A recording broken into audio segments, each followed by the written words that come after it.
If you're wondering why I'm out here in the freezing cold talking about my solar panels again, they are beautiful. Well, it's because of Ed. I don't mean Ed the talking horse. I actually mean Ed Milliband. If you're wondering why I'm standing in a freezing cold field, well, it's because of Ed. Or rather, we're in pantomime season. It's behind me. Pylons. You see, Ed hasn't got enough of them. So who's to blame for the debacle of not having sufficient capacity to bring the power from up north down south? Well, you can't blame it all on Ed.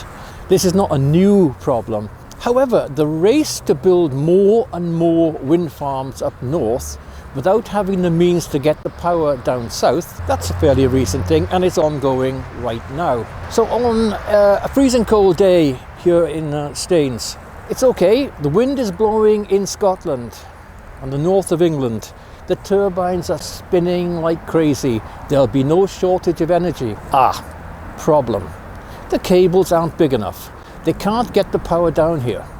So what they do instead is they pay the operators of the turbines money to shut them down, and they pay money to the operators of gas power stations, etc., to flash them up to make up for the shortfall. Can you imagine anything much more stupid than that? It's not only that. There is a possibility that one day the lights will go out due to that problem. A lack of capacity, a lack of ability to bring even available power down from Scotland.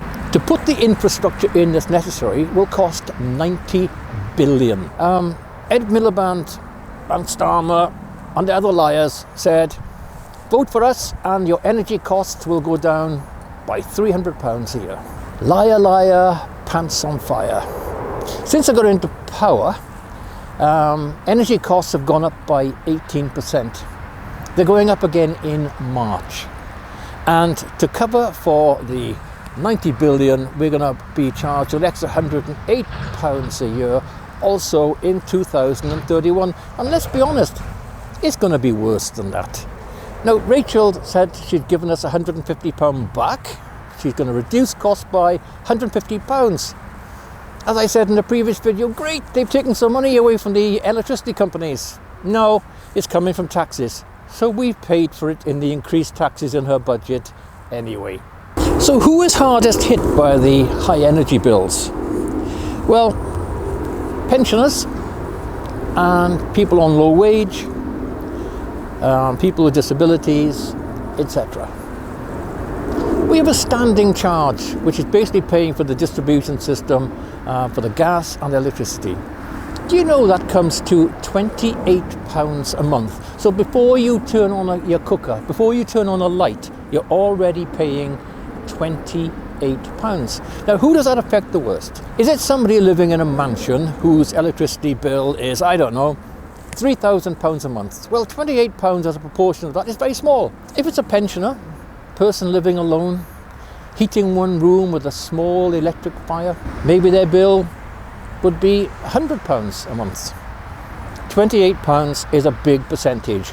Why, oh why, oh why can't they add that cost into the energy bill? That would mean it would be distributed fairly.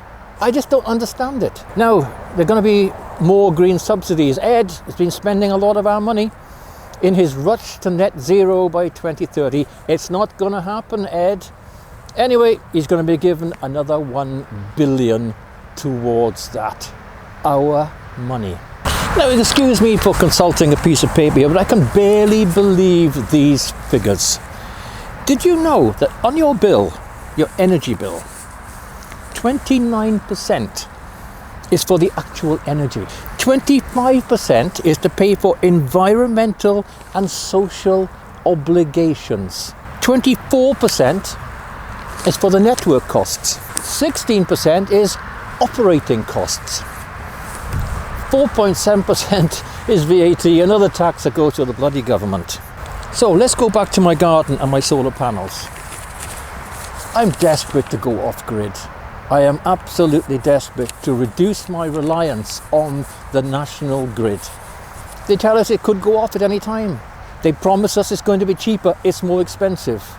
The sooner we all get solar panels in our houses, the better. And if we can do them DIY and not be ripped off by cowboys, even better again. Well, I'm back and I'm freezing cold. I sincerely hope that people aren't going to be this cold in their houses this winter if the power goes off, or if it's just too expensive for them to put the heating on.